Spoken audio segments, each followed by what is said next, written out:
After a night's stay in Karaman, we set out in search of the ancient city of Derbe, mentioned in the Bible book of Acts chapters 14 and 16. On the way, and in the middle of the desert, a tortoise jumped out in front of us while we were driving along the road.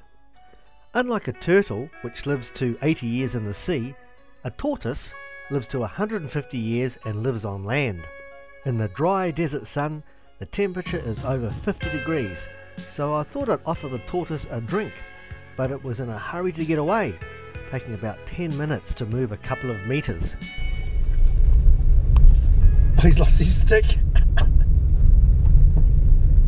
he dropped his stick as he was flicking it.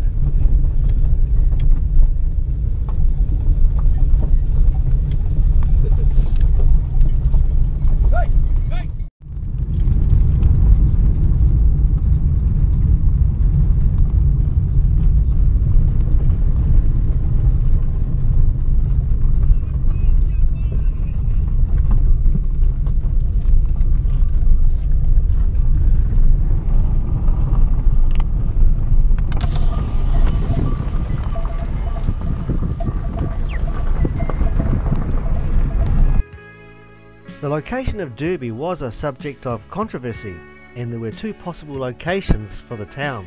One site is this mound, currently unexcavated and with a signpost that says Derbe. Other than the sign, there's nothing here at all except farmland. Most tourists, if they ever come this way, are taken to this site. Another site is at Madansheri, 20 kilometres away, which is the site that we went to. Here, high in the mountains, there are the remains of a church and many other buildings in amongst the farmlands.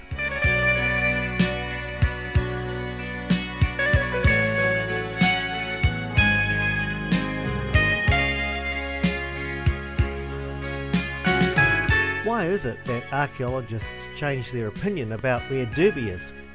Well, in ancient times, Derbe was one of a few Christian cities that was used as a refuge for travelling Christians.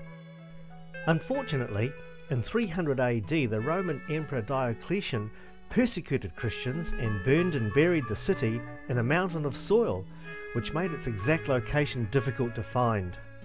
Later, an inscription was found which made reference to the Bishop of Derbe in 1001 AD, living at the spot which is now believed to be the location of the town.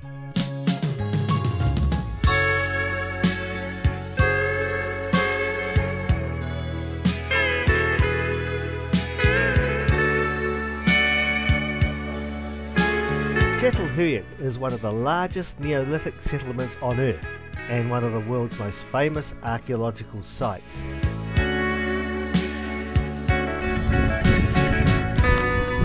All visits must be supervised by the museum curator. At its peak, up to 8,000 people lived here over 9,000 years ago. The settlement mound comprises 13 levels of buildings and contains around 1,000 structures. The 5 excavation areas draw archaeologists from all over the world. Excavations began in 1961 by British archaeologist James Mallard and have continued with the involvement of the local community.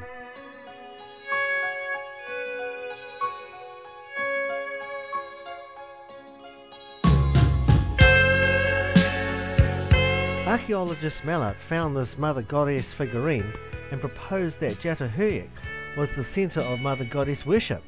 The Turkish government didn't like this, so closed the site for 30 years. Later digs proved Mallard wrong. Most of the finds here are in the Ankara Museum, which we were to visit later, and include some of the oldest Anatolian pottery, the world's oldest ceramic maker, and the world's oldest mirror. Investigations showed that men and women had equal status, and they had the same diet, travelled widely to faraway places such as what is now Egypt and the Red Sea. Skeletons were found buried under the floors, and most of the houses may have doubled as shrines. People at Catalhoyuk lived in tightly packed dwellings that were connected by ladders between roofs instead of using streets. The buildings were filled in when they wore out.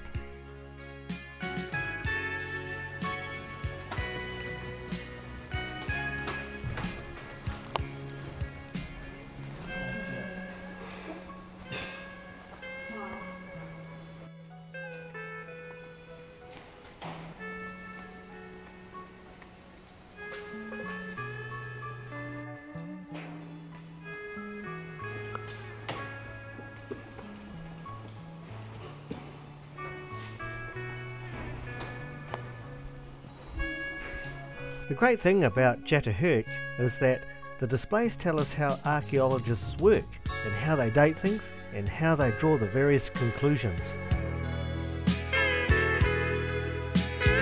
We visited the experimental house, a reconstructed mud brick hut used to test theories about Neolithic culture. Man, it's cool in here. Then all the smoke will go out. What a good idea. These guys really knew how to live. Unbelievably cool in here considering it's 40 degrees outside. Very pleasant.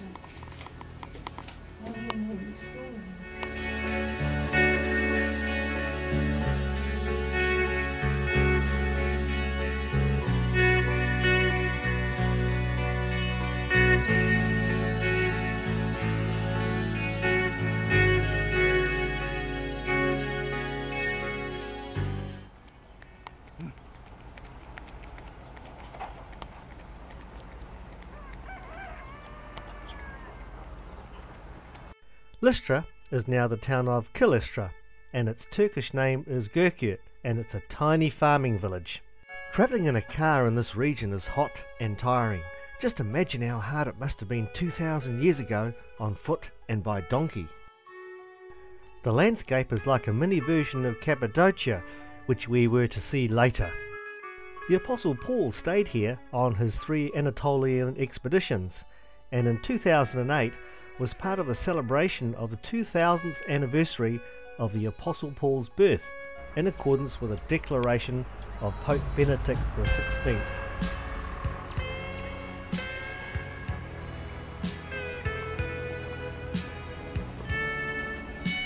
The rock-cut church is about the only Christian artefact, as the area is now all Muslim.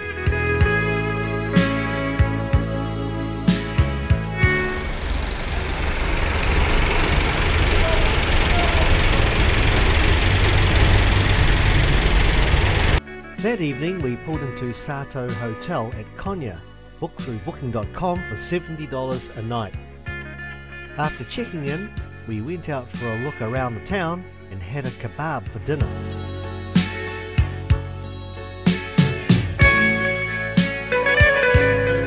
"4,000 years ago, the Hittites called this city Kuwana. It was Kuwana to the Figrans, Iconium to the Romans, and then Konya to the Turks. It was interesting to us how the fortunes of the ancient towns in this region turn out. Derbe and Lystra declined to nothing, and Iconium has become a huge city of 762,000 people. Iconium was an important provincial town visited several times by St. Paul and Barnabas. Konya is the Bible Belt of Turkey and is hometown to the whirling dervish orders, an extreme Muslim sect once outlawed by the Turkish government, but now allowed due to their value in the tourist industry and performing their rituals. The next morning we drove around Aladdin Tepesi Hill, where just one piece of the Seljuk Aladdin Palace remains. It was built by Seljuk Sultan Kilik Arslan II. The memory of St. Paul and Thekla is still alive in Konya, thanks to this small church dedicated to him. All other religious buildings are mosques. Entry to this church is by appointment only and only for groups. Konya has 5 museums covering wooden artefacts, stone carvings and tombs, but we decided just to visit the Archaeological Museum, which most tourists don't visit. In fact, we were the only people there. The museum was opened in 1901, but doesn't feature in guidebooks like The Lonely Planet. It has a huge sarcophagus section from the Roman period 200 to 300 AD. It's amazing. He opens up the museum especially for us. Who's that?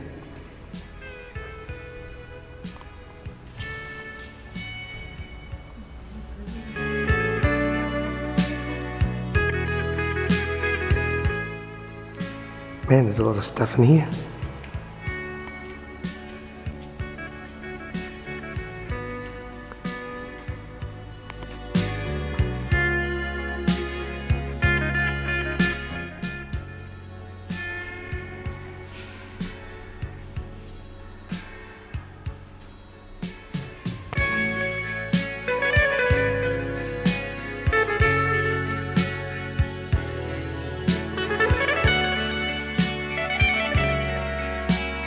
There's also a lot of pottery from this period as well.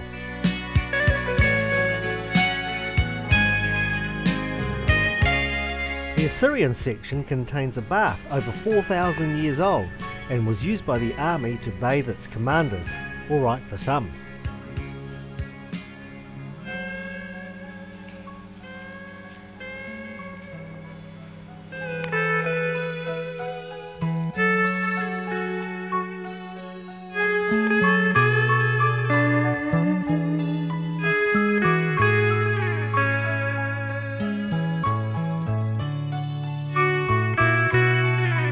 There was a big section of relics from Catalhoyuk which we visited earlier on.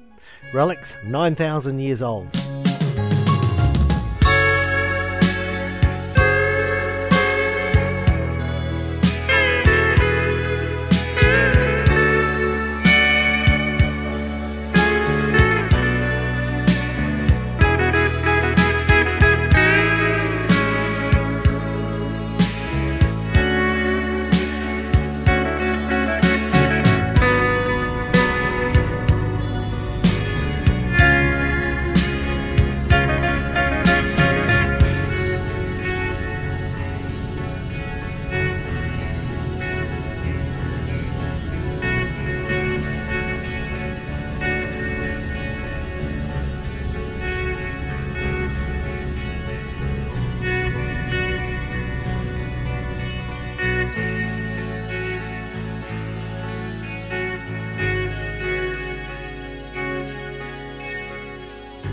The Kirgoz underground city is one of many in this region of more than 137. They were built over the period 600 to 700 AD when the Persian and Arabic armies set off to vanquish Christians. When word of attack would arrive, Christians would escape to these vast underground cities where they could live indefinitely.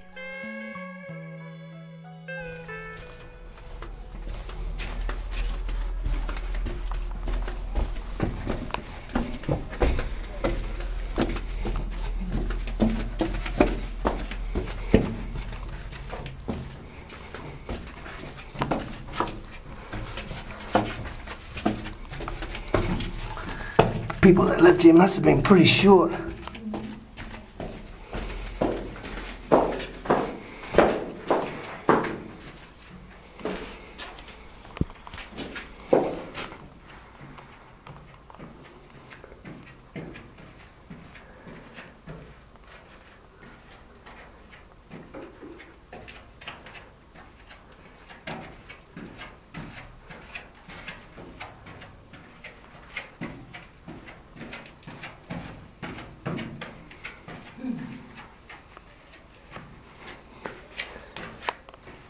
Pretty cool in here.